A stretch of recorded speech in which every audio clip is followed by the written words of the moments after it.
जय माँ लक्ष्मी। ओम नमो भगवते वासुदेवाय नमः। प्रिय भक्तों, आपके जीवन में माँ लक्ष्मी का निवास सदा सर्वदा बना रहे और आपका जीवन मंगल में बीते। भगवान श्री विष्णु की कृपा आप पर सदा सर्वदा बरसती रहे, इसी कामना के साथ में चलिए शुरू करते हैं आज का वीडियो। आज के वीडियो में मैं आप लोगों को सुनाने वाली हूँ माँ संतोषी की ऐसी कथा जिसको रोजाना अगर आप सुनते हैं तो आपके जीवन में माँ लक्ष्मी का निवास सदा सर्वदा के लिए रहेगा। अगर रोजाना नहीं सुनते तो शुक्रवार को अवश्य सुने, और हाँ, अगर व्रत ना करें तो भी सुने, तो ये बहुत ही ज़्यादा पुण्य फलदायी है। तो चलिए शुरू करते हैं। आपका दुख दरिद्रता सदा सर्वदा के लिए मिटेगा इस कथा को सुनने से। देखिए, शुक्रवार के दिन माँ संतोषी का व्रत पूजन किया जाता है। पूजा के दौरान माता की आरती, पूजा के पूजन तथा अंत में माता की कथा सुनी जाती है।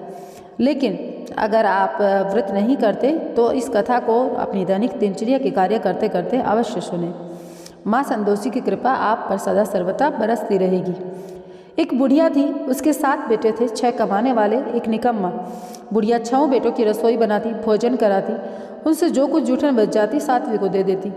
एक दिन वह अपनी पत्नी से बोला, देखो मेरी माँ मुझ पर कितना प्रेम करती है। वह बोली, क्यों नहीं, सबका जूठा जो तुमको खिलाती है। वह बोला, ऐसा नहीं हो सकता, मैं जब तक आंखों से न देख लूँ मान नहीं सकता। बहू हंसकर बोली, देख लोगे तब तो मानोगे। कुछ दिन बाद त्यौहार आया। घर में 7 प्रकार के भोजन और चूरमे के लड्डू बने। वह जांचने के लिए दुख का बहाना बनाकर कि मेरा सिर दुख रहा है, पतला वस्त्र सिर पर ओढ़कर रसोई घर में सो गया। वह कपड़े में से सब कुछ देखता रहा। 6 भाई भोजन करने आए। उसने देखा माँ उनके लिए सुंदर आसन बिछाकर नाना प्रकार की रसोई परोस रही है, आग्रह करके उन्हें जिमा रही है। वह देखता रह गया। 6 भोजन करके उठे तब माँ ने उनकी झूठी थालियों में से लड्डू के उठाकर एक लड्डू बनाया और जूठन साफ करके बुढ़िया माँ ने उसे पुकारा, बेटा 6 भाई भोजन करके गए, अब तू ही बाकी है, उठ, तू कब खाएगा। वह कहने लगा, माँ मुझे भोजन नहीं करना, मैं परदेश जा रहा हूँ। माँ ने कहा, कल जाता हूँ तो आज जा। वह बोला, आज ही जा रहा हूँ। यह कहकर वह घर से निकल गया। चलते समय जब वह प्रदेश जा रहा था उसे अपनी पत्नी की याद आई। वह गौशाला में कंडे थाप रही थी। वह जाकर बोला, हम जावे प्रदेश, आवेंगे कुछ काल, तुम रहियो संतोष से धर्म अपनो पाल। वह बोली, जाओ पिया आनंद से, हमारे सोच हटाए, राम भरोसे हम रहें, ईश्वर तुम्हें सहाय। 2 निशानी आपन देख धरू में धीर, सुधी मति हमारी विसारियो, रखियो मन गंभीर। वह बोला, मेरे पास तो कुछ नहीं है, यह अंगूठी है सो ले लो और अपनी निशानी मुझे दो। वह बोली, मेरे पास क्या है, यह गोबर भरा हाथ। यह कहकर उसने पीठ पर गोबर के हाथ की थाप मार दी। वह चल दिया। चलते चलते दूर देश पहुंचा। वहाँ एक साहूकार की दुकान थी। वहाँ जाकर कहने लगा, भाई मुझे नौकरी पर रख लो। साहूकार को जरूर थी, बोला रह जा। लड़के ने पूछा, तनख्वाह क्या दोगे। साहूकार ने कहा, काम देखकर दाम मिलेंगे। साहूकार की नौकरी मिली। वह सुबह 7 बजे से 10 बजे तक नौकरी करने लगा। कुछ दिनों में दुकान का सारा लेन देन, हिसाब किताब, ग्राहकों को माल बेचना, सारा काम सीख गया। साहूकार के 7-8 नौकर थे, वे सब चक्कर खाने लगे क्योंकि यह बहुत होशियार बन गया था। सेठ ने भी काम देखा। 3 महीने में उसे आधे मुनाफे का हिस्सेदार बना लिया। वह कुछ वर्ष में नामी सेठ बन गया। मालिक सारा कारोबार उस पर छोड़कर विदेश चला गया। पति की अनुपस्थिति में सास जो है इधर उसकी पत्नी पर अत्याचार करने लगी। सारी गृहस्थी का काम उससे करा के लकड़ी लेने के लिए जंगल में भेज देती। इस बीच घर के आटे से जो भूसी निकलती उसकी रोटी बनाकर रख देते और भूटे नारियल में पानी रख देते। एक दिन वह लकड़ी लेने जा रही थी। रास्ते में बहुत सी स्त्रियां संतोषी माता का व्रत करते दिखाई दी। वह वहाँ खड़ी होकर कथा सुनने लगी और पूछा, बहनों तुम किस देवता का व्रत करती हो और उसके करने से क्या होता है। यदि तुम इस व्रत का विधान मुझे समझाकर कहोगी तो मैं तुम्हारा बड़ा एहसान मानूंगी। तब उनमें से एक स्त्री बोली, सुनो, यह संतोषी माता का व्रत है। इसे करने से निर्धनता दरिद्रता का नाश होता है, जो कुछ मन में कामना हो वह पूरी होती है। तब उसने उन सबसे व्रत की विधि पूछी। वह भक्तिन स्त्री बोली, 1.25 आने का गुड़ चना ले लेना, इच्छा हो तो 5 आने का ले लेना, लेकिन 1.25 रुपया साथ में हो 5.25 का लेना। अपनी सहूलियत के अनुसार बिना परेशानी व श्रद्धा व प्रेम से जितना भी बन सके सवाया लेना। प्रत्येक शुक्रवार को निराहार रहकर कथा सुनना। इसके बीच में कर्म टूटे नहीं, नियम लगातार पालन करना। सुनने वाला कोई ना मिले तो घी का दीपक जलाकर उसके आगे जल के पात्र को रखकर कथा कह लेना। जब कार्य सिद्ध हो जाए तब तक यह नियम पालन करना और कार्य सिद्ध हो जाने पर व्रत का उद्यापन करना। 3 मास में माता फल पूरा कर ही देती है। यदि किसी के ग्रह खोटे हो तो माता वर्ष भर में कार्य सिद्ध करती है। फल सिद्ध होने पर उद्यापन करना चाहिए, बीच में नहीं। उद्यापन में 2.5 सेर आटे का खाजा तथा परिमाण में खीर तथा चने का साग करना चाहिए। 8 लड़कों को भोजन कराना, जहाँ तक मिले देवर जेठ भाई बंधु के हो, ना मिले तो रिश्तेदार पड़ोसियों के या ब्राह्मण के बच्चे हों। उन्हें भोजन कराकर यथाशक्ति दक्षिणा देकर माता का नियम पूरा करना। लेकिन उस दिन घर में खटाई न खाना, न बच्चों को खिलाना। यह सुनकर बुढ़िया के लड़के की बहू चल दी व्रत का प्रण कर ले और माँ संतोषी का दर्शन करने। रास्ते में लकड़े के बोझ को बेच दिया। उन पैसों से गुड़ चना लेकर माता के व्रत की तैयारी करके आगे चली। सामने मंदिर देखकर पूछने लगी, यह मंदिर किसका है? सब कहने लगे, संतोषी माता का मंदिर है। यह सुनकर माता के मंदिर में जाकर चरणों में लौटने लगी।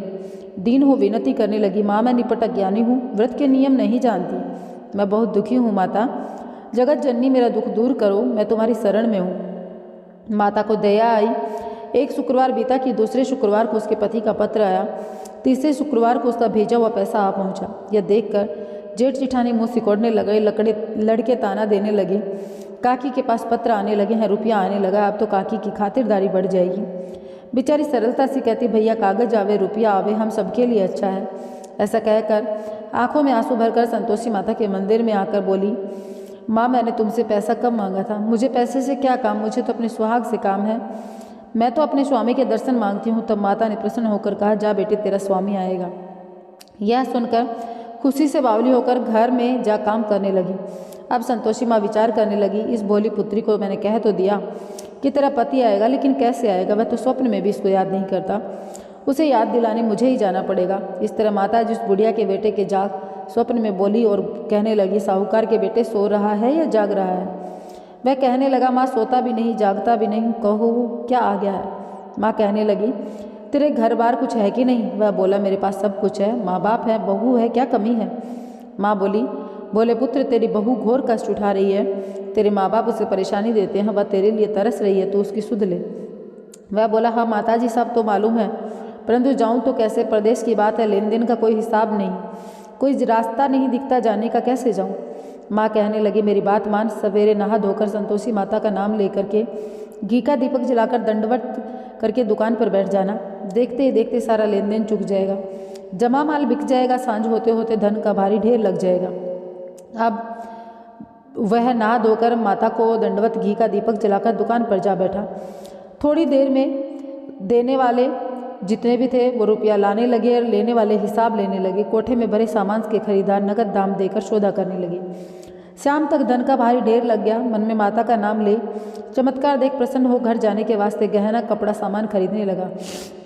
यह काम से निपट तुरंत घर को रवाना हुआ।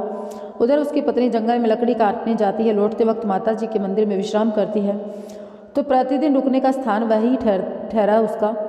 और वह धूल उड़ती देखकर माता से पूछती है, माता यह धूल कैसे उड़ रही है? माता कहती है, पुत्री तेरा पति आ रहा है, अब तू ऐसा कर, लकड़ियों के 3 बोझ बना ले, एक नदी के किनारे रख दे, दूसरा मेरे मंदिर में, तीसरा अपने सिर पर। तेरे पति को लकड़ियों का गट्ठर देख मोह पैदा होगा, वह यहाँ रुकेगा, नाश्ता पानी खाकर माँ से मिलने जाएगा। तब तू लकड़ियों का गट्ठर जोर से डालना और कहना, लो सासू जी लकड़ियों का गट्ठर लो, भूसी की रोटी दो, नारियल के खेपड़े में पानी दो, आज कौन मेहमान आया है?